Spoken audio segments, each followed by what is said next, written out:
Welcome, in this video I'll show you how to create a second account and switch accounts in Clash Royale. Alright, first up, go ahead and go to the top right, tap on 3 horizontal lines, tap on Supercell ID, now tap on the gear icon at the top left, and in here just go ahead and tap on Logout, okay?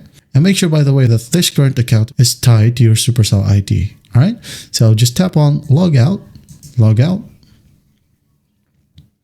now tap on Play Without Supercell ID. Continue with the walkthrough right here, and after that, make sure that you connect this one to your Supercell ID later. And once connected, now say for example, you've done the walkthrough, you just go ahead over to the 3 horizontal lines right here, click on Supercell ID, and connect your new or second Supercell ID.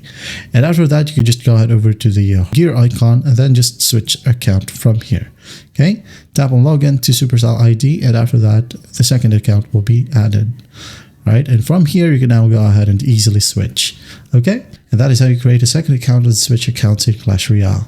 But I hope this video helps, and I'll see you in the next one.